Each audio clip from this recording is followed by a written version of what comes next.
Today on the Frontline Health Podcast.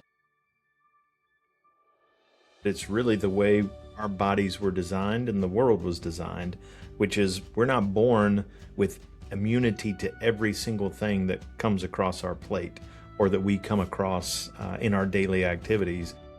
But thankfully, a lot of the immune health that we do have passed down from mom to child in the womb, and they have some immune health. And God has designed our bodies to really grow over time as it becomes exposed to different things. And as we grow older, our body, it's called acquired or adaptive immunity, we start to acquire that immune health. So exposure actually is a great thing for us, especially when we're kids, because it's helping to really educate our immune system to see what is good and what is bad. Hello and welcome back to another episode of the Frontline Health Podcast, where we share news, tips, and insights to help you take ownership of your health. I'm Evan Patrick. With me is founder and CEO of Centurion Health, Troy Duell. Every year it happens. Summer ends, kids go back to school, and within a few weeks, it feels like every household has someone coughing, sneezing, or staying home sick. Today we want to investigate, is school itself making kids sick? Is it just because they're around more germs, or is there actually more going on beneath the surface? Today we're looking at why illness seems to explode every fall and what parents can realistically do to help. Troy, you've been in the health and wellness industry for many years, and the answer to this question is probably intuitive for our listeners, but what do we typically see happen at the start of every new school year in public health? We always see an increase in people getting sick, young and old alike, and it makes a lot of sense when you think about it. So break that down for us. Why does this happen so quickly when the school year starts? Yeah, I think if you stop and really think about it just for a second, you're going to get kids from all over a city, all over a town, and they come together in close quarters of a classroom, and most of them may not have the best hygiene when it comes to washing their hands or sneezing and coughing all over each other. And then they take those new germs home to share with the rest of their family, as a good kid really should. And then we see the spread of all these germs. And I know parents really appreciate that when the kids do share that with them. That is a great surprise that every parent loves. Yes, it is. We know why this happens on a large scale, right? Fairly self-evident, as you just kind of explained. Germs have more opportunities to spread as kids get back together for school. But we know that there are some really big lifestyle factors that play into an individual's likelihood of getting sick or staying healthy when they are exposed to these germs. Would you mind just kind of going into that and breaking down those major factors that really impact our immune health that are disrupted when kids go back to school, so that we can kind of begin to see like what people can actually do to help keep their families healthy this school year? Absolutely. And I think the first and easiest is you talk about sleep, because these kids are used to sleeping in or staying up later, and all of a sudden their sleep cycle just totally changes, and it has to adjust. So it's going to take a little bit of time, and they'll probably end up having less sleep. And we know that sleep ultimately affects our immune health. You're also going to have higher stress, because there may be new classmates, there may be old classmates that you don't like, and it increases that anxiety, along with new teachers that you're going to have to get used to. And the schedules start to get busier. So not only do you have school, but you also have the sports activities after school, and it becomes much more jammed, and they're not near as laid back or just kind of doing what they want to throughout the day. And then you talk about nutrition. They're certainly not getting fresh food as often. It's usually going to be more of those prepackaged foods for lunches in particular, and they're going to have a higher sugar intake. And they also don't have mom or dad there to help them walk through the choices that they have, whether at breakfast or lunch oftentimes, and they may end up exchanging for other foods that they like the taste of, but are really not that great for them from a health standpoint.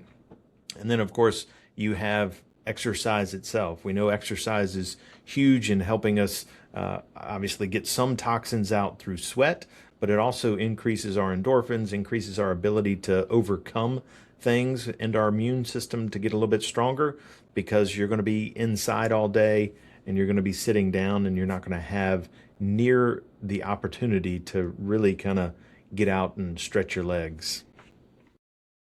Yeah, those are all great insights, Troy, and I think it's really interesting that these things are not only, you know, tools that or I guess things that kids need to not get sick, but really just to thrive overall. I mean, so many kids are not getting enough sleep. So many kids are scrolling on their phones way too late at night. They're playing video games. They're not getting the, like 9 or 10 hours really that most kids need of sleep per night, especially when they are going back to school and they're having to get up early. You mentioned the stress. I think everyone who's been involved in school, you know what it's like to be that age and to be going through these experiences. And yeah, there are just so many things about a kid's school day that are not conducive to a healthy lifestyle. But there are still things that we can do to make sure that we're emphasizing these things, and at least helping our kids understand the importance of making healthy choices with their food, helping to make sure that they're going to bed on time, and making sure that they're not just sitting inside all the time, but are getting that outdoor time. When they're not in school, and being involved in things like that would be good for them. Um, Another big part of this that goes beyond just sort of those general lifestyle tips that kids need, that there are a lot of misconceptions around and a lot of fear, because parents don't want their kids to get sick, right? Every parent is scared of their kids getting sick. A big part of this, especially for younger kids, is how their immune system learns and builds up resilience. So can you kind of explain this to us and maybe help put some parents at ease for when their kids do get sick? Yeah, I think understanding that it's really the way our bodies were designed and the world was designed, which is we're not born with immunity to every single thing that comes across our plate or that we come across in our daily activities. But thankfully, a lot of the immune health that we do have passed down from mom to child in the womb, and they have some immune health. And God has designed our bodies to really grow over time as it becomes exposed to different things. And as we grow older, our body it's called acquired or adaptive immunity. We start to acquire that immune health. So exposure actually is a great thing for us, especially when we're kids, because it's helping to really educate our immune system to see what is good and what is bad and what to go after. And that's why usually once you get over a certain age, you have typically better hygiene, but your body is also better at taking on bacteria and viral infections than it is as a child, because it's been uh, introduced to those viruses and bacteria through time. So you would encourage parents of young children not to panic when their kids get sick, but to sort of just help them get through it and get better, and understand that this is really a normal part of a child's healthy development. That's absolutely correct. We need to obviously teach our kids, again, good hygiene. We don't need them or their parents really to be scared of germs or getting sick. I know part of the fear is none of us want to have to clean up anything after a kid, especially if they're really sick. But our bodies really are designed to deal with and when they come into contact with these germs, and learn from that contact to then teach itself how to overcome those germs. So, of course, there are certain times where that's not the case. If you've got a child who has autoimmune disorders or other diseases, they're going to be a little bit different in terms of the caution you need to have when you're in public and in coming into contact with things. But for the most part, it is just a part of life, and a good part of life, that we can have bodies that can adapt to what's going on around us and what we're exposed to. So no need to fear. Certainly pay attention and treat and make sure that your kids are staying well hydrated. But no need to fear germs that are out there everywhere around us. This episode is brought to you by Centurion Health. We're leading to make life better by providing safe, effective, and affordable health and wellness products made in the USA to help you elevate your health and life. As a special thank you to our podcast listeners, Centurion Health is giving you 15% off when you use discount code Frontline15 at checkout. Visit www.centurion.health to elevate your health today. That's right. Kids are much more resilient than we think they are. For sure. I wanted to ask, what are some common mistakes that parents make when trying to keep their kids healthy and in school during the school year? Yeah, I think one of the biggest things is we don't, as parents, typically focus on prevention until it's too late. And what I mean by that is kind of like Ben Franklin's adage, where he said an ounce of prevention is worth a pound of cure. We really go on with our day. We don't think about anything unless we hear about 4 or 5 other kids suddenly getting sick in a class. Well, at that point, it's probably a little too late. We really need to be focusing on doing the right things every day in order to give our bodies and our kids' bodies the best chance against whatever germs they're coming into contact with, which means you need to be sure that you're eating as clean and healthy as possible, and that your kids are eating as clean and healthy as possible. They need to be cutting back on sugar. They need to increase their intake of whole foods, fruits and vegetables specifically. You need to be getting at least 6 to 8 hours of sleep as an adult, 8 to 10 hours for our kids. We need to be staying well hydrated, drink plenty of water to help flush those toxins and bacteria out of our body.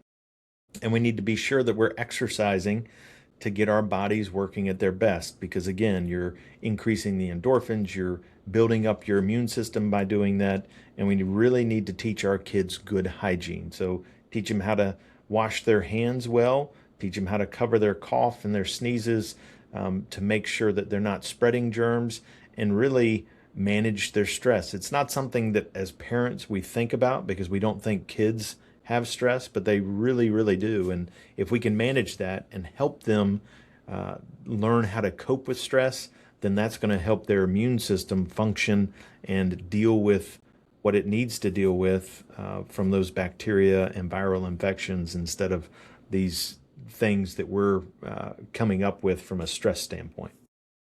And I know if you talk to pretty much any teacher out there today, they will talk about how self-regulation is such a problem for kids who are getting stressed out and worked up over things that really in the grand scheme of things is not a big deal, but in their minds it is. And that is a true skill that kids really do have to learn, that all of us have to learn, but kids really have to learn, is how to calm themselves down when they're dealing with things that are frustrating or stressful.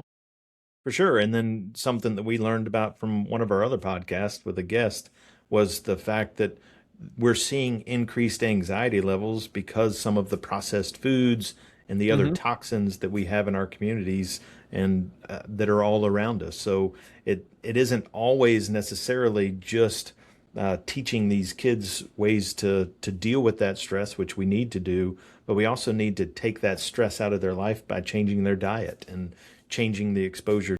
Yeah, I don't want to shame anybody. This is just my personal preference. I do know in schools a lot. I knew a lot of teachers who they use a ton of like Clorox and I don't know, just like really, really use a lot of these harsh cleaning products with harsh chemicals constantly in their classrooms. And we know that some of those things have endocrine disruptors. They have things that maybe not won't have like an immediate effect, but we know that are not really that good for us to be consuming all the time. And so yeah, just do you have any thoughts on that? Or I think of other things that are used in schools that maybe are not the best, a lot like hand sanitizer. Do you have any thoughts on any of that kind of stuff and how it's used so much in schools? Yeah, I mean, I think it's just like anything else. Hand sanitizer can be a good thing, but really the best thing you can do is to go wash your hands with soap and water, and do that as often as possible. And then just remind kids and adults alike that the fewer times you can touch your face, touch your nose, touch your mouth, those are going to keep a lot of that bacterial and viral infection from getting inside our bodies, which is the first and best way to avoid getting any of those. So I'm in total agreement. We need to make sure we have good hygiene. We're certainly wiping things down, but we don't need to necessarily go overboard with it, because we do need to be introduced to a few of these bacterial and viral infections in order for our bodies to learn how to deal with them. Thank you for sharing that. And one other thing I wanted to ask you about before we move on to the next segment is it seems very common now for when you get into flu season, it's not uncommon for schools, if they're having a lot of cases, to maybe shut down for a few days or even a week. And it seems like that's not really something that used to happen. It used to be that more parents had the approach of, even if your kid is sick, go ahead and just send them to school, because it is so important for them to be in school. It's so important for them to not miss out on classroom time and learning and things like that. So is there a healthy balance there? Is one right and one wrong? What is kind of your view on this new thing that we're seeing, where schools will shut down for a week, a few days, a week, a couple of weeks, when a bunch of kids start getting sick? Yeah, I mean, I'm certainly more old school when it comes to that. I don't believe they should be shutting down schools, because we talked about it earlier. What we're doing is we're creating a culture of fear every time we do that. And we don't need to be fearful of it. We need to be cognizant of what's going on around us, and we need to make sure that we're learning how to live with the viral infections that are out there. And flu is a part of our everyday life. So how do we live with that?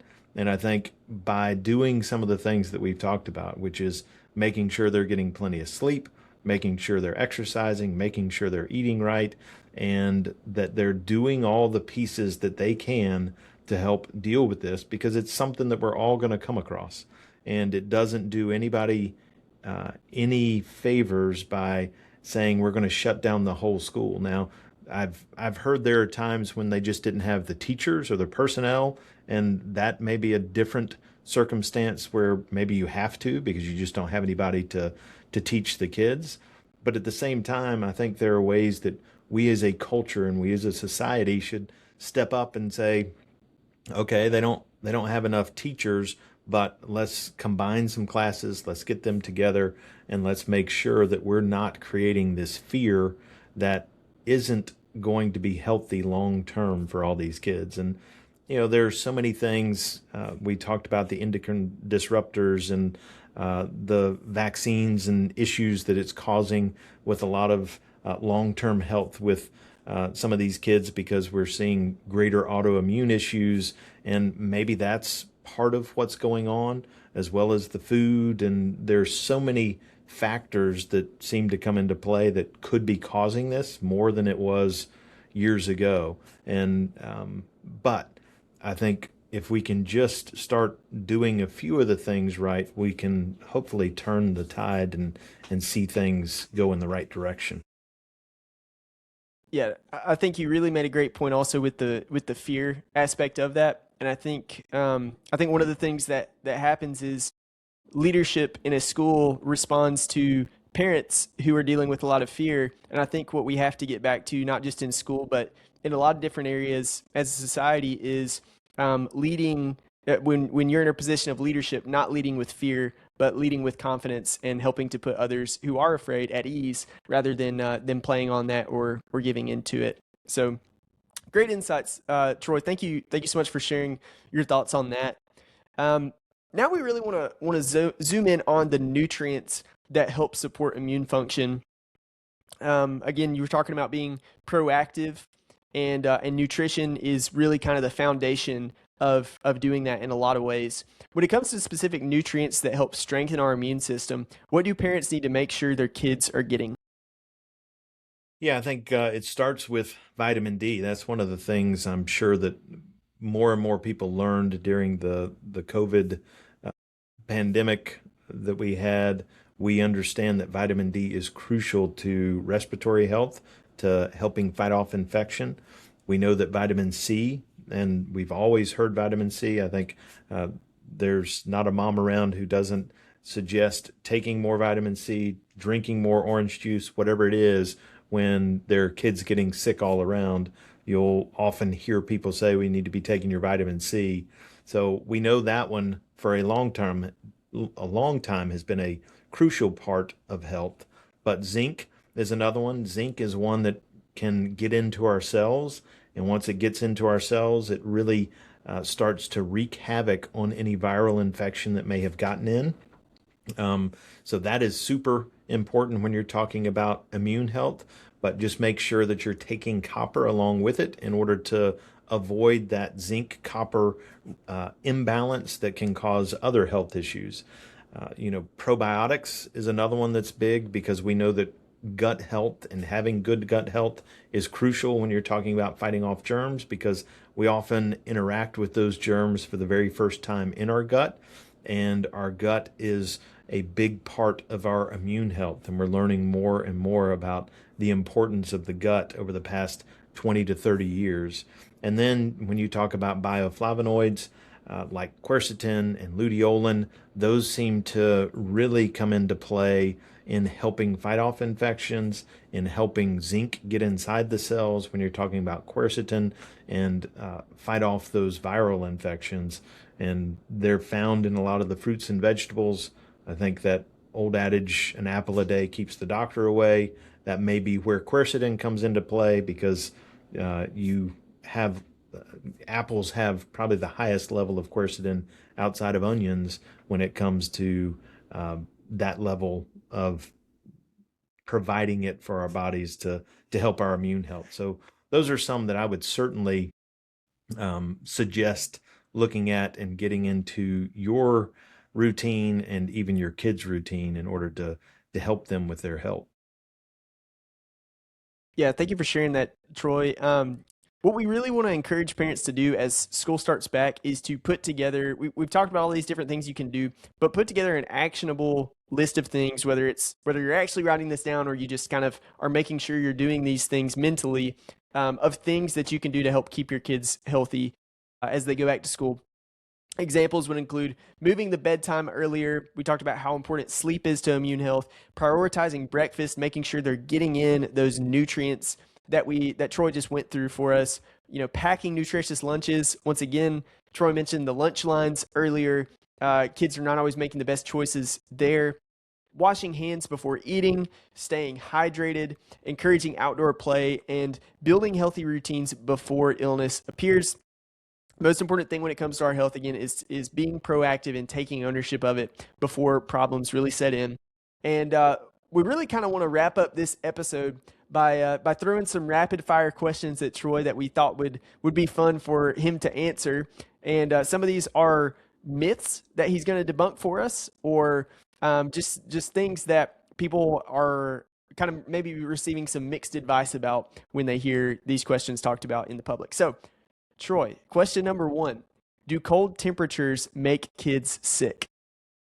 Well, the answer is no. And I think we've all heard our parents say when you're growing up, hey, you need to grab a coat. It's too cold outside. You don't want to go out with that wet hair because you might get sick. But the truth is, your hair might freeze, but it's not necessarily going to cause you to get sick. What it can do is it can certainly cause your body to start working towards how to stay warm. And then if you're introduced to a bacteria or a virus, then your body is starting to deal with the cold and deal with that. And that can possibly cause you a greater chance of getting sick because you're trying to deal with two different things. But cold temperatures and going out with wet hair or without a coat on when it's cold definitely don't cause you to get sick.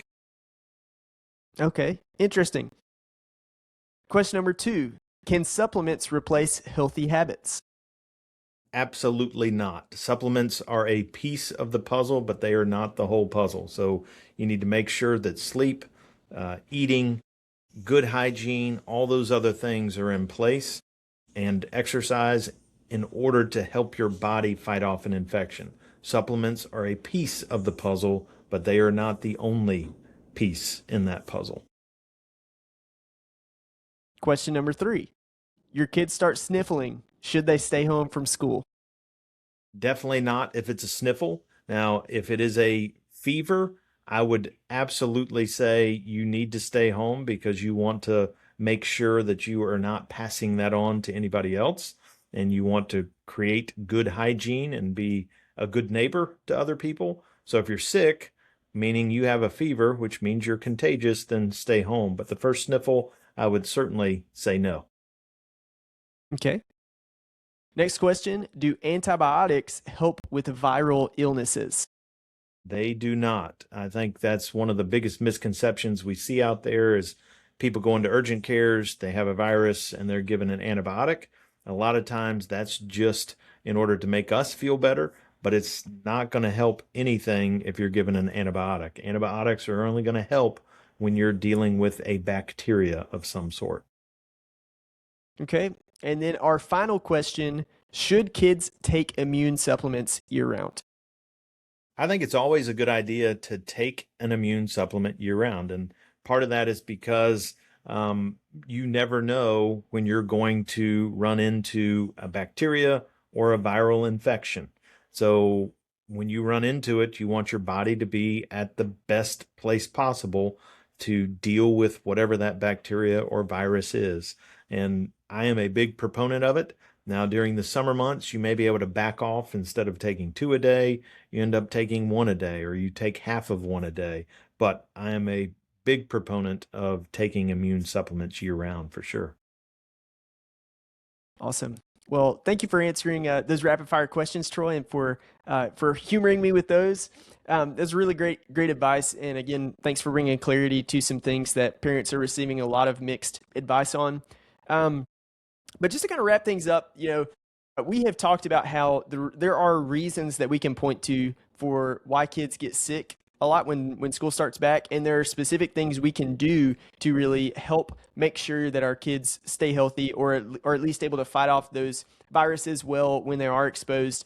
School changes a lot of things. They're exposed to more germs. Kids are typically getting less sleep. There's stress that comes with the start of the new school year, different routines, and all of that really affects how well the immune system can respond. Yeah, and I think it's great to be reminded that there's nothing we can do to eliminate 100% of the exposure to bacteria or viruses. So what we can do is we can support our bodies. We can support the way that we were made and create some healthy habits in order to create the best environment when we come across those to deal with them and not have our bodies shut down totally, but to help support it to have the best outcome possible. That's right. Well, thank you so much for listening to this episode of the Frontline Health Podcast. If this episode helped you understand why back to school illness happens and you are a parent, share it with another parent or somebody else who could just benefit from everything that we talked about. As always, we want to encourage you to take ownership of your health because you are your best health advocate. Have a happy school year, and we'll see you next time on the Frontline Health Podcast.